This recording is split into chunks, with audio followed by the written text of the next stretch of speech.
A modernização é um tipo de dinâmica social fincada na expectativa de aceleração do movimento, certo? A modernidade, ela é um tipo de vínculo social que está diretamente associada à expectativa e à realização da aceleração do movimento.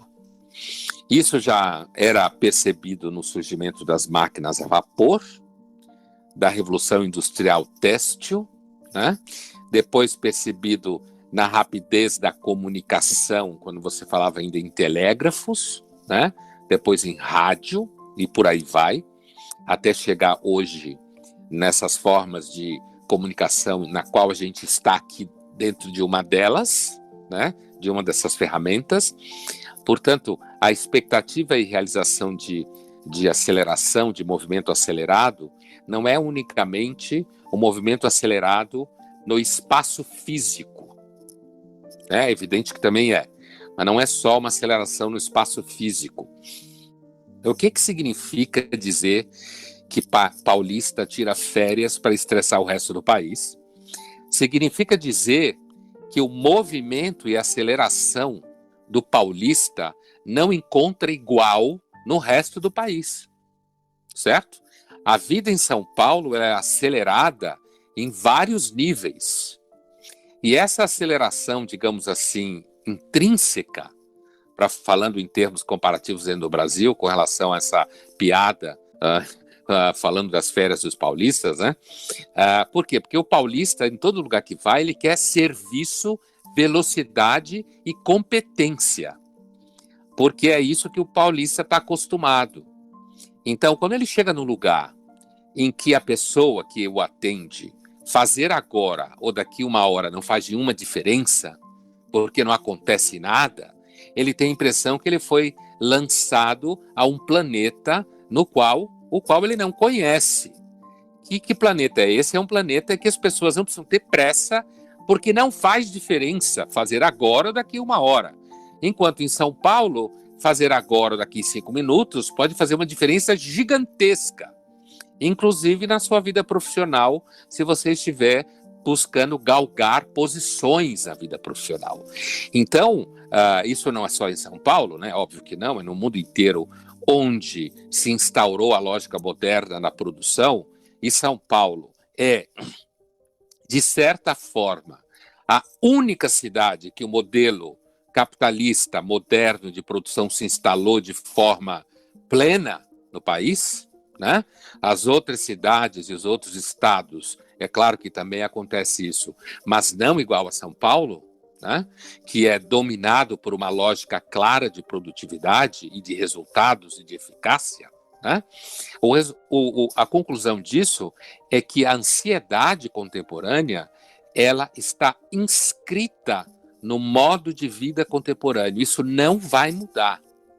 A tendência, é claro que você tem variações dessa expectativa de aceleração a ser realizada. O trem no espaço físico, o avião, né?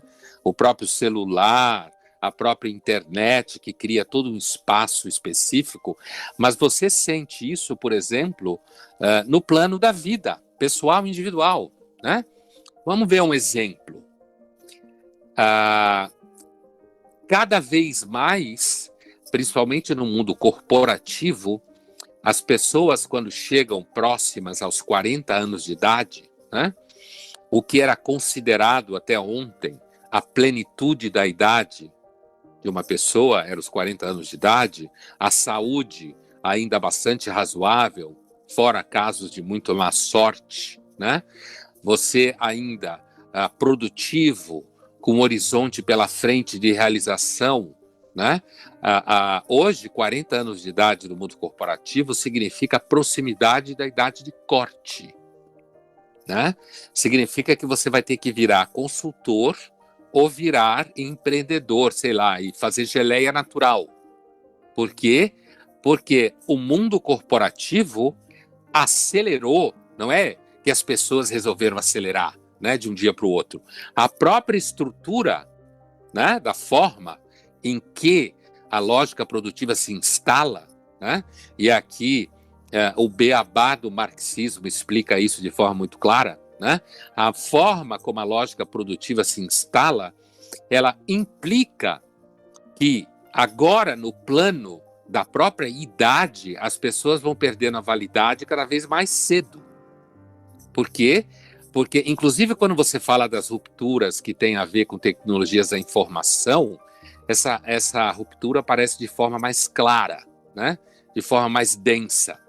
Então, aí você tem uma aceleração dos mecanismos de produção, uma transformação de todas as atividades em atividades de dados, né, que passam por atividade de dados, e isso neste momento, talvez aqui 50 anos seja diferente, mas neste momento implica uma ansiedade de perda de validade produtiva por parte de muita gente, né? A sensação de que com 50 anos, então, chamado 50 a mais, e como é que o marketing reage a isso? Colocando foto de uma pessoa de 60 anos vestido com roupa de yoga, junto com colegas de trabalho de 30 anos, e essa pessoa dizendo que acha lindo ter um CEO de 29, né? Isso é o que eu chamo de marketing, nesse sentido, fazendo com que pareça que alguém tem alguma noção de como enfrentar o fato de que na mesma sociedade, veja essas contradições. Contradição é uma das coisas que mais produz ansiedade, inclusive em criança, né? As psicólogas sabem bem disso. A mesma sociedade que gera longevidade, certo? Gera ao mesmo tempo a perda e o distanciamento de idades que antes eram produtivas da lógica produtiva. Então, é por isso que agora tem comercial na TV que diz o que você quer ser quando envelhecer. Antigamente era o que você quer ser quando crescer. Agora é o que você quer ser quando envelhecer, né? No plano dos produtos de mercado, você consegue navegar se você tem uma população idosa com dinheiro, segurança financeira, segurança de saúde, né? Turismo. No plano do consumo, você consegue incluir essas pessoas. No plano da cadeia produtiva, é infinitamente mais difícil, né? E isso gera nas pessoas uma ansiedade que aparece no plano da estética, por exemplo, já aparece em pessoas que com 20 anos estão fazendo pré-botox, certo? Eu tenho alunas ou alunas de pós-graduação, principalmente, nas meninas, isso aparece de forma mais imediata, fazendo já procedimentos dermatológicos com 23 anos, 24 anos. Recentemente eu vi um caso de uma menina de 16 anos fazendo um procedimento dermatológico, né? Para garantir a beleza. Então você tem um verdadeiro pânico em relação ao envelhecimento, um pavor, né? Esse pavor tem a ver com o âmbito estético, né? Mas tem a ver também com o âmbito profissional. A gente sabe que os jovens, tem até essa piada que circulou, vocês devem ter visto há 2 semanas atrás, a história do cringe, né? Que circulou nas redes sociais, a geração Z falando que a geração milênio era cafona, porque fala palavras como boleto, né? É claro, você só fala a palavra boleto quando você tem que pagar o boleto. A geração Z não faz nada, né? Além de estudar. Então ela não tem ainda noção. O problema é que as pessoas que dão voz achando que alguém de 16, 17 anos entende alguma coisa do mundo, né? Então, claro, eles vão falar, olha, quem fala em boleto é brega. Mas teve uma derivação cafona, teve uma derivação desse debate interessante, que foi outros memes, né? O meme no Brasil é uma ferramenta sociológica riquíssima. Nós somos muito bons em memes, um espetáculo, né? E aí teve toda uma produção de memes que era, a síntese do meme era o seguinte: geração milênio foi dormir achando que ia mudar o mundo, que só trabalhava naquilo que tinha significado para ela e propósito, acordou velha, pobre, sem grande futuro profissional e o mundo na mesma média. Ela não mudou o mundo. Né? Então, essa brincadeira com a geração milênio, né, principalmente os milênios seniors, que estão aí já pelos 36, 37 anos, que é quando a vida começa, a porca começa a torcer o rabo, certo? Você já está meio sozinho, no começo era festa, agora é solidão, ou você casou e já teve tempo de dar errado. Se você tem filho, ele já está virando aquilo que você acha que ele não seria, certo? A ansiedade com relação a filhos, então, é um dos pontos mais altos, né? Tem muita literatura interessante sobre isso. Aqui me veio à memória uma específica. Eu diria nem só um livro, eu diria, felizmente não tem nada dele em português, é um sociólogo húngaro-britânico chamado Frank Furedi. Né? Frank Furedi. Furedi escreve como você fala, com i no final. Furedi. Né? Na Inglaterra eles falam Furedi, mas a gente fala Furedi. Né? É um húngaro, em que ele tem toda uma literatura sociológica, um sociólogo, sobre esse tema da ansiedade, né? E inclusive na relação entre pais e filhos, que é um dos vetores de maior ansiedade. Os pais, hoje em dia, talvez sejam uma das categorias mais ansiosas que já marchou sobre a face da Terra, né? É pânico com relação à comida, é controle para ter certeza que os filhos vão ter os afetos certos, as opiniões corretas aos 11 anos de idade, certo? Que vão se comportar da forma mais correta possível. Quando você ouve uma frase, eu quero que meu filho X, e não for coisas ingênuas como profissão, como era no passado, né? Eu quero que meu filho seja, sei lá, engenheiro, advogado, médico, que eram as 3 profissões que todo mundo sonhava, hoje não é tão evidente assim, mas, né, quando você ouve alguém demonstrar o desejo de que o filho tenha determinadas posições éticas, morais, políticas na vida, quando a criança ainda está com 1 ano de idade, como eu já vi isso acontecer, né, esse tipo de preocupação, não tem jeito. Todo filho que é projeto é filho ansioso. E todo pai e mãe que tem projeto demais também fica ansioso. Então, uma hora tem que tomar sol, outra hora não pode tomar sol. Com a tal da vitamina D, voltou um pouco a moda tomar sol, né? Por causa da Covid. Uma hora tem que beber água natural, outra hora tem que beber água mineral. Né? Uma hora pode tomar vinho, outra hora não pode tomar vinho. Uma hora deve comer ovo, outra hora não deve comer ovo. Quer dizer, as modas nutricionais caminham na velocidade que nenhuma nutricionista científica consegue acompanhar, certo? Não consegue acompanhar as modas nutricionais. Tudo isso é fonte de ansiedade. Por quê? Porque tem aí, talvez a humanidade nunca tenha tido tanta expectativa de controle como a gente tem hoje em dia, né? Os jovens têm metas o tempo inteiro.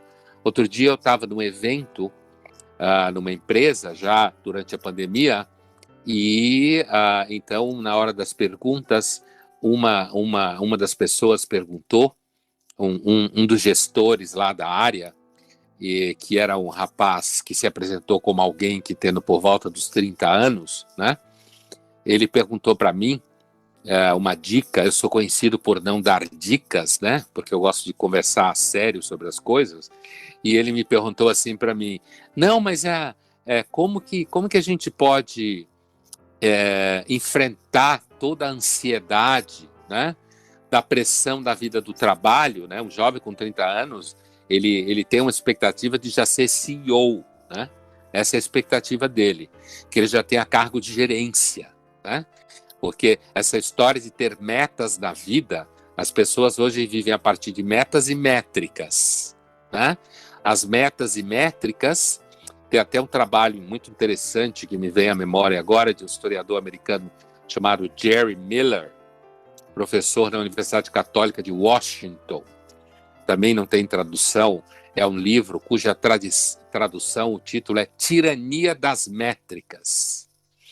Ele trabalha a área da universidade, Todo mundo sabe como funciona a tirania das plataformas sucupiras, currículos Lattes e o Diabo 4, né? Publish or Perish. E ele trabalha também a tirania das métricas na área da saúde, certo? Nos hospitais, na área da saúde.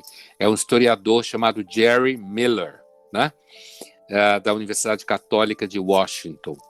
E, assim, a gente vive baseado em metas e métricas o tempo inteiro. Quantas proteínas você comeu? Quanto de X tem naquilo que você ingere, certo? Uma expectativa de controle da vida.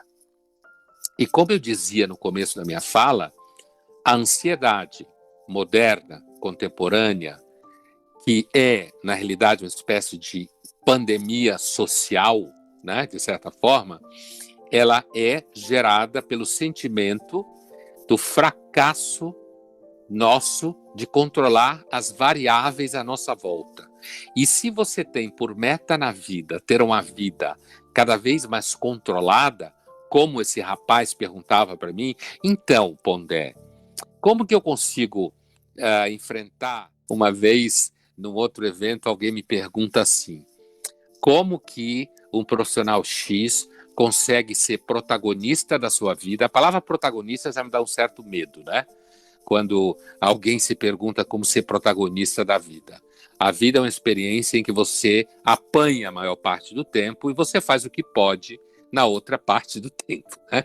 Mas assim, como que você pode ser protagonista da sua vida, ser competitivo, saudável, manter uma vida familiar equilibrada e continuar tendo desejo? Na hora eu não consegui me controlar e respondi, fácil, sendo o super-homem e a Mulher Maravilha. Você consegue dar conta de todas essas demandas. Mas a história, a outra, era uma história um pouco mais, não era uma anedótica. Mas assim, ele perguntava mesmo como que a gente pode equilibrar as pressões da vida privada e as pressões da vida profissional. Essa é uma outra área de altíssima ansiedade. Altíssima, né? Tanto é que muita gente desiste, muitas vezes, de ter vida privada afetiva ou de ter filhos. As pessoas estão resolvendo o problema da ansiedade com os filhos, não tendo os filhos, né? A queda na taxa de fertilidade é óbvia, evidente, porque muitas vezes os filhos atrapalham a vida profissional das mulheres, mas de forma mais direta, né? Ou criam vínculos entre homens e mulheres que depois os dois não querem mais ter.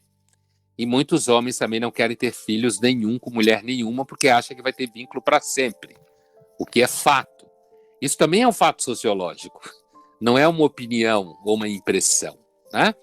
As escolas que trabalham com jovens sabem muito bem que jovem cada vez mais tem menos, principalmente na classe média para cima. Tem menos jovens para ir às escolas e as escolas têm se matado para conseguir jovens. Cada vez mais são mais competitivas, ou melhor, cada vez mais marqueteiras. Mas diante da pergunta do nosso rapaz lá, como que eu equilibro a vida privada e a ansiedade diante das pressões da vida privada e as pressões da vida pública, e como é que eu consigo fazer um planejamento de vida que dê certo, eu respondi para ele, o resumo da ópera foi, olha, eu acho que se você está pensando na ansiedade, talvez você devesse começar lidando com a seguinte ideia, seu planejamento vai dar errado, certo? Comece a cultivar essa ideia com certo carinho. Vai dar errado. Em alguma área, ele vai dar errado. Em alguma área, ele pode dar certo. E porque deu certo numa área, pode dar errado na outra. Certo? Ainda tem esse vínculo. Quando você quer controlar tudo, né? O tempo todo. E no caso que ele exemplificava, vida profissional, vida privada, é uma das áreas que são competidoras hoje em dia.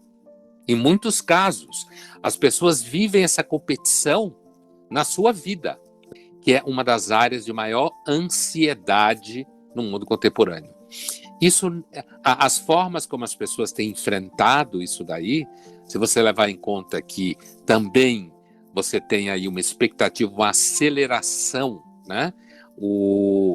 Eu escutei de uma aluna da pós-graduação há uns 2 anos atrás, quando a gente estava discutindo na aula essas questões sobre o comportamento milênio e tal, que ela falou que as pessoas reclamavam deles, né? Ela devia ter lá pelos seus 30 anos, alguma coisa assim, reclamavam deles, mas que os milênios estavam reagindo ao modo de vida. Ou seja, hoje em dia você tem que ser muito rápido e chegar no topo da carreira muito rápido. Porque se você não chegar, alguém de 12 anos vai chegar na sua frente, certo? Então você tem que chegar no topo da carreira muito rápido. Isso é um exemplo do que eu dizia no começo, que assim, o olhar sobre a ansiedade, esse olhar, quando se fala em era da ansiedade, antes a gente pode pensar também no olhar psiquiátrico, né? Mas a psiquiatria hoje é um mercado crescente. Todo mundo sabe disso, crescente, né? Por quê? Primeiro porque os pais, com aqueles poucos filhos que têm, a minha avó, eu acho que toda avó sempre falou isso, né? Filho único dá problema. Eu escutava isso da minha avó o tempo inteiro. Filho único dá problema. Tem que ter pelo menos 2. Um vai ser zoado. Filho único sempre vai dar problema. Os pais envelhecem, ele está sozinho, né? Hoje em dia, só tem um coitado para suportar todas as neuras dos pais, todas as culpas que os pais têm, todos os projetos de que essa criança cresça e aos 16 anos esteja salvando o mundo, tenha só sentimentos bons dentro dela, que não bata em nenhum colega na escola, que só tenha doçura no seu coração, certo? Não tem um outro infeliz para dividir com ele as expectativas narcísicas que os pais projetam sobre os filhos. Antigamente os pais tinham 10, morriam 3, sobrava 7, né? Ele levava até tempo, eles levavam um tempo para saber o aniversário. Hoje tem gente que programa filho do ponto de vista da astrologia, não quer ter filho ariano, por exemplo, porque ariano é mau, né? Não quer ter filho ariano, não quer ter filho capricorniano, porque é muito pão duro, só pensa em dinheiro, sei lá. Essas coisas que estão por aí circulando. São coisas engraçadas, né? Mas são fatos.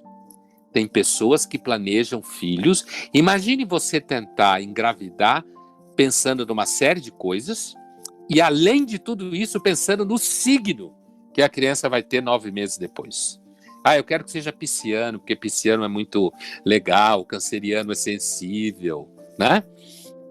De jeito nenhum. Ariano é um consenso. Ninguém quer ter filho ariano, porque será uma pessoa normalmente má, que maltrata os outros, que não tem coração, e essas coisas assim. Isso tudo, apesar do anedótico, isso significa o quê?